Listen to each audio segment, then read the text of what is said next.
Oh,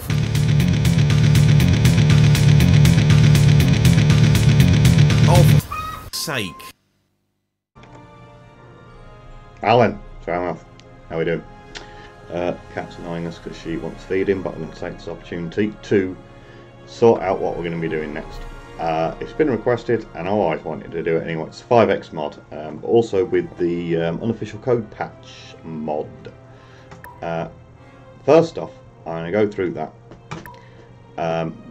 There's more instructions, okay? There's a readme text that you've got to go to. And you got to let's just open up one of these. Oh, but don't mind my thingy-me-jobby. Where am I going? Steam apps. Bonk, bonk, bonk, bonk, bonk. Workshop. Content, bollocks, with a 50 and 522. There you go, readme text. If you've got Java installed, you probably will anyway, you can just run Java installer. And as far as I'm aware, I haven't filled my computer with like diseases or anything like that. Maybe it has, don't know. Anyway, well done for looking at all of my shit. I don't know if there is supposed to be a list, an official way round that you actually install the mods, because they obviously change. But you've got this custom assets, and unless you have that at the top, all the assets go weird and wrong. But by having it at the top, certain subtle differences actually come out. Like a military outpost would take 12 turns if you've got the code patch at the top, whereas if you've got the asset at the top, it takes 10. Or at least that seems to be the case. Maybe I've been playing at different speeds. Anyway, you need to do that install, otherwise it won't work. It is the unofficial code patch. It's pretty much finalisation of the game. Fixes nearly all of the bugs. It still doesn't fix that really annoying one where the universe moves underneath your behaviour on the screen above, but yeah, clearly someone didn't want to unbind that. Anyway, 5x, the ultimate balance mod. The 5x mod is pretty well known, at least to people that play the game, and it is. I don't want to get anyone in trouble. I don't want to say anything that's a little over the top, but it is, in my opinion, what Master of Orion 2 fan would make with the new Master of Orion. Things that were missing, like when you take over a planet, you didn't get any technology before. I think that's introduced by the Ultimate Balance mod. If not, it's the Ultimate Code Patch that now happens. There were more technologies that more closely matched Master of Orion 2. But the biggest change, particularly I'm sure this is the 5x mod, is two types. Like, you know how you used to have two different types of frigate? You'd have frigate, and then you'd have other frigate that just look different, like the alternative design. Well, it's actually done something with that now. So you've got frigate, and you've got bomb catch, and you've got destroyer, and you've got ironclad, and you've got cruiser and gunship, and battleship, and battle cruiser, and Titan and dreadnought, and I think there's only a Doomsday. You don't want to get worse than Death Star. Shut up! Why haven't I turned this nonsense off? Silence, people. There are interesting things happening. Anyway, yes, the Ultimate Code Patch compatibility mod. Allegedly, that's supposed to be at the top as well. This order that I have it right now is working, but my computer is mental. It shuts down whenever it feels like shutting down.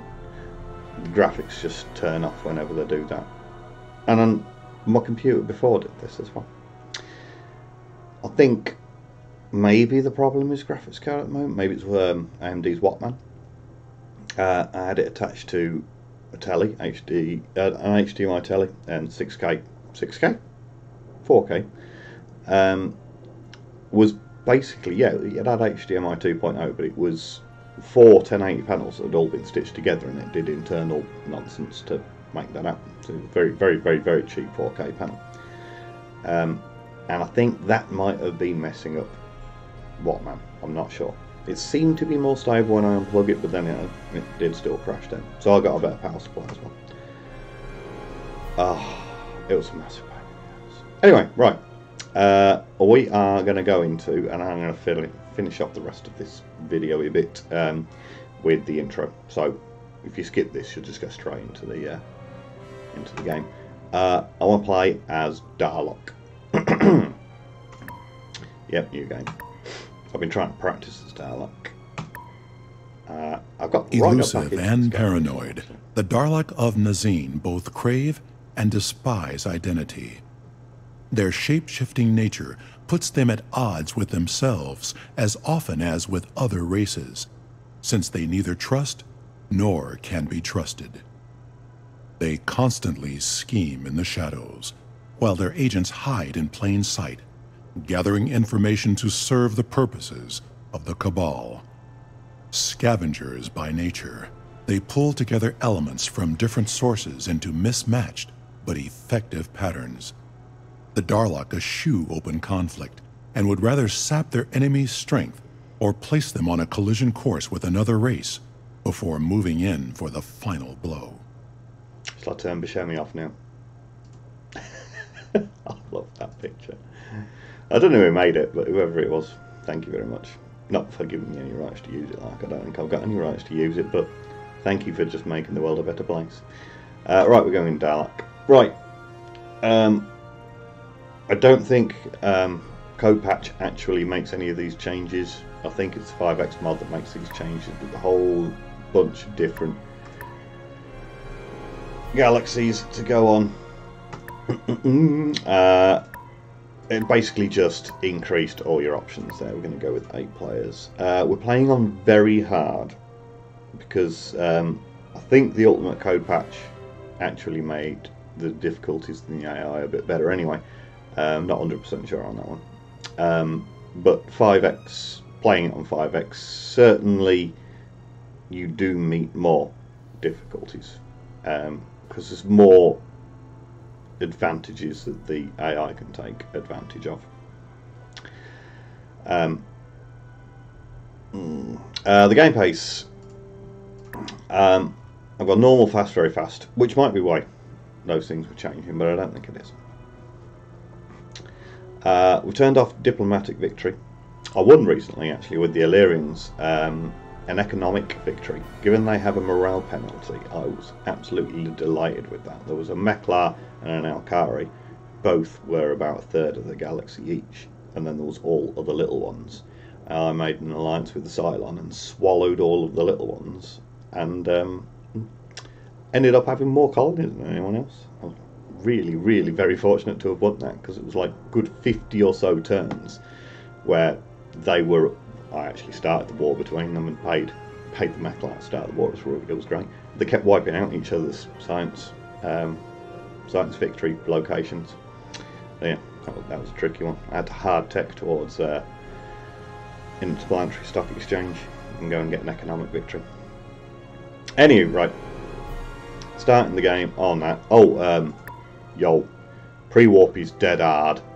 You start with 4 people on planet, and you've got the 5 X's filled in, and I'll show you what's going on there in a minute, because I'll show you through tech tree.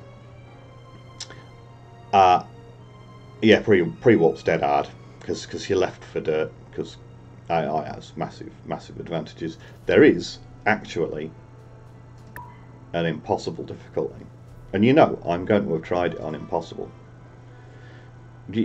Any idea just how impossible that is?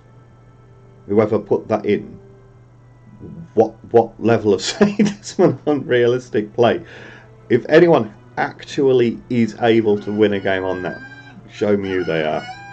It's time to go and feed the cat. We'll do that in just a moment. Yeah, if anyone has actually won an impossible game with the 5X and UCP.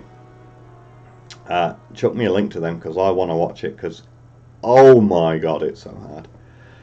I mean, very hard is really very difficult. Like it was just a clutch victory that I got when I was practicing with Illyrian.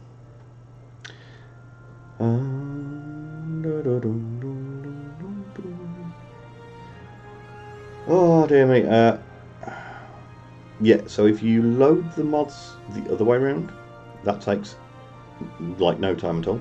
But that way around, it does seem to take ages. But it does actually work. Deep in the marshes of Nazine, the Darlock cabal stirs. Secretive and paranoid shapeshifters, they live in a constant struggle for identity. Both contemptuous and resentful of the definite and immutable sameness of others. It is this existential quandary that now pushes the cabal to stretch their tendrils to other worlds, to look for a sense of true self in the skin and shape of each of the other races they will never be.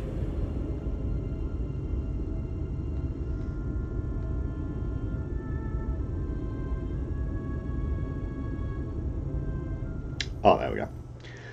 Also, I was thinking about streaming this actually on. I'm going to stream on YouTube,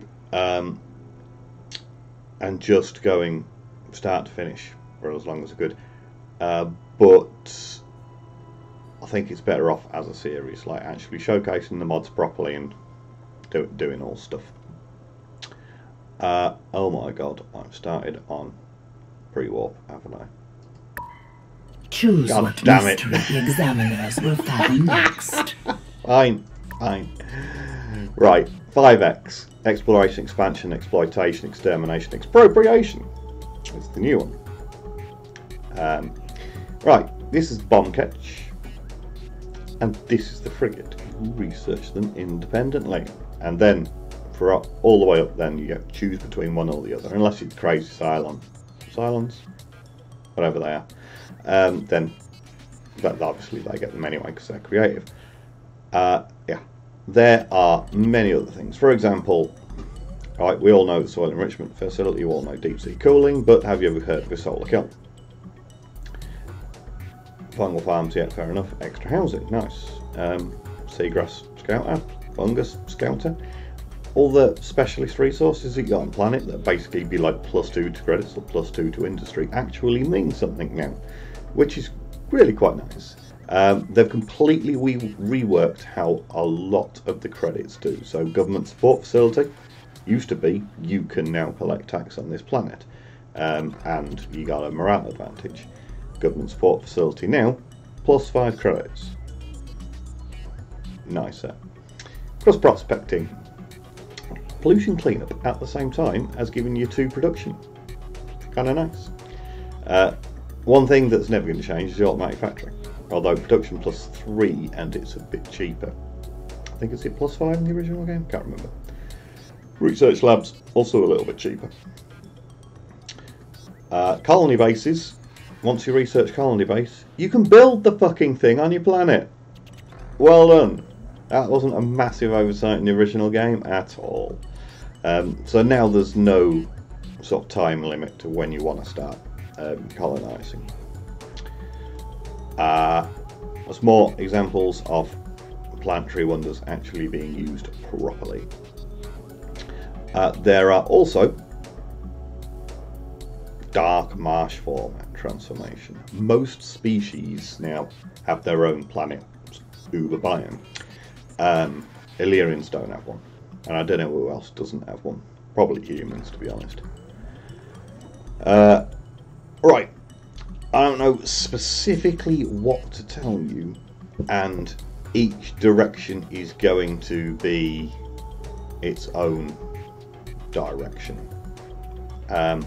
You can, I'll say this early, you can split this into different trees, much like, I think 6 trees, like you would in Master of Orion 2, and you research only that tree in its own time. Not going to play like that. I want to play on a tech tree rather than 6 tech pillars, because I think tech pillars are a bit too a little abusable. The auto lab is miles down the road, and planetary supercomputer, that's good, but they are so expensive. I can't remember in the base game whether or not you got advanced city planning, but that exists now. Galactic currency exchange, I think that did, and the cybernet, I think that did as well. That will be also ridiculous building. You'll see as and what comes up, as and where we go. I'm trying to remember if the base game had exports. I know it doesn't have tourism. Tourism is basically just morale boost. But did it have exporting? It must have had exporting. Pretty sure it must have had exporting. Jump gates are in that, but all species have been reworked. So if we just jump out of here, I'll go to my species. Deployments will be easier, and I'll show you that we've got different things, many different things. Trillarians are no longer shit. In fact, they start with the jump gate technology. Trillarians are actually pretty intimidating now, and obviously they have their coral world as their uber biome. Anyway, I can't think of anything off the top of my head. Spying is a little bit more sensible. Actually achieved something. The big automation thing, auto build template and colony focus. You know, before you had like basically 4 options, which were top, middle, bottom, or everything. Now, when you're using auto build, there are different types of auto build that you can choose from, which are great. And what's even better, if you choose new colony and it runs out of new colony things to build, it won't just start building all the really expensive shit that it can't build. It will just sit there and request a new project, which is fantastic. Then obviously you put it on default if you like, or decide how you want it to go from there. This helps you avoid wasting money, which I didn't do in the Illyrians game, and money was a massive problem for me the entire game because I have lower morale. But there's also different types of colony focus. Top, middle, bottom and everything.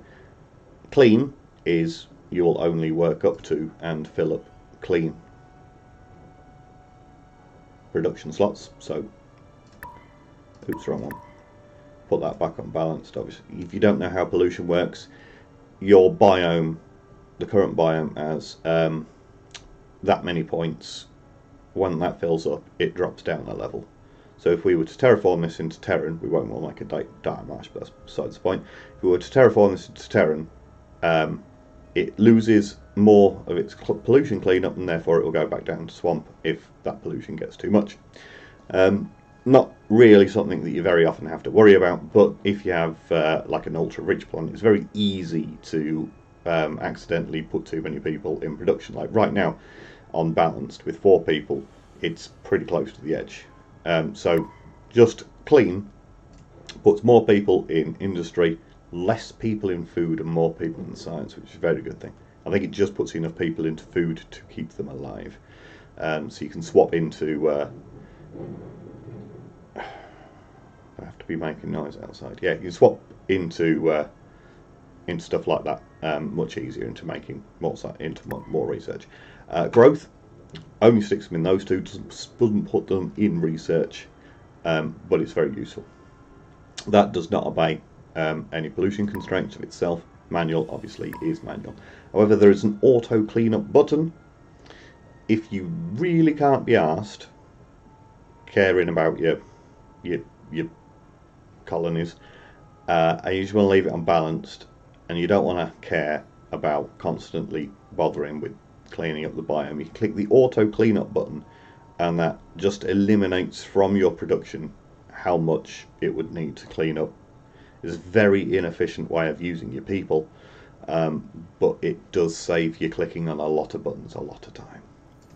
There's an Empire focus you can do here that does the same thing, and this is now a bit more useful. As we go, change things here, but you can also change things here. You can. You always used to be able to list them by that, but it was nowhere near as useful as the Master of Orion 2 version, and that actually makes it more useful now.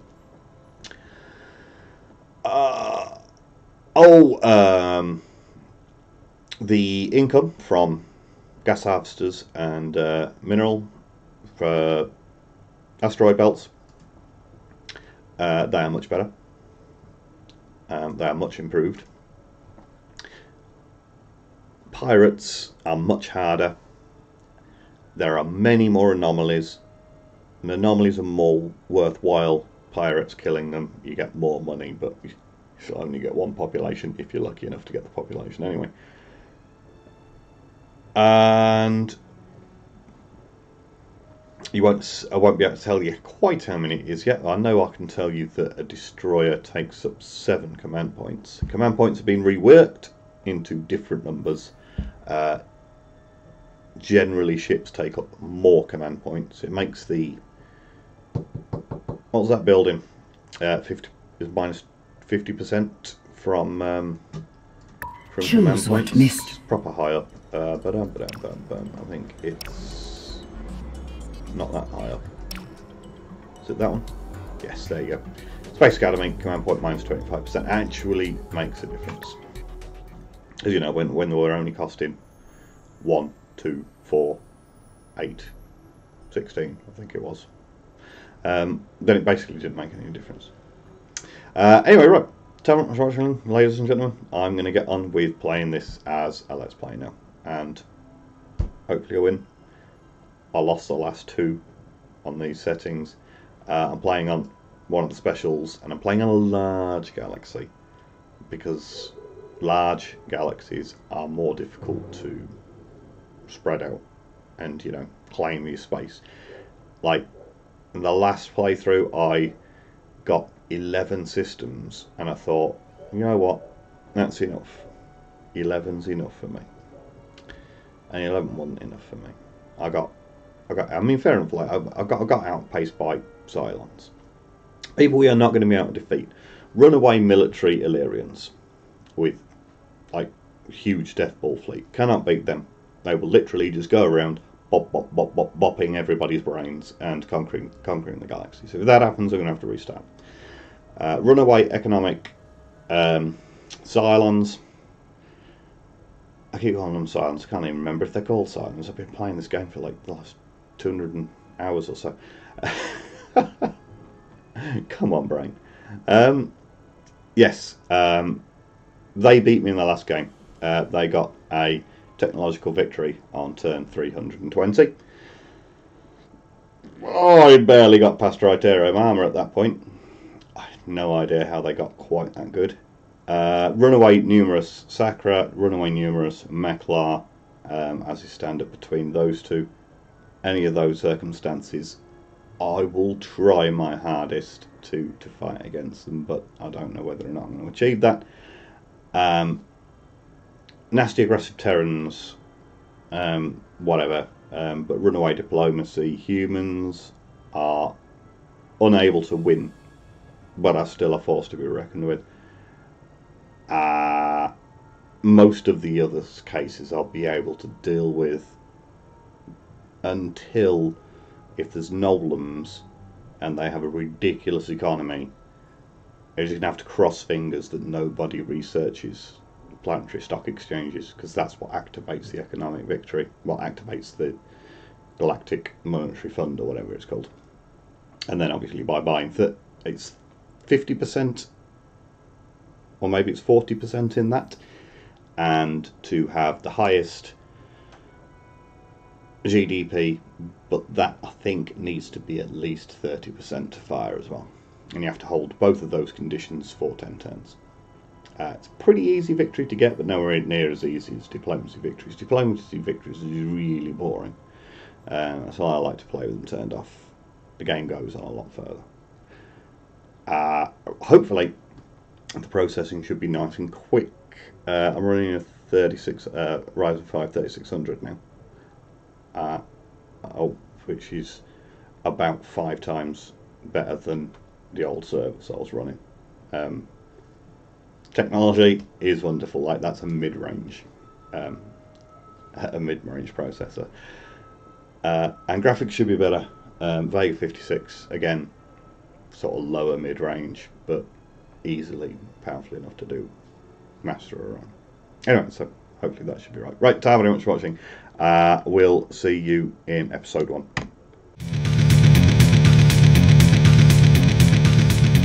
Oh, for f***'s sake.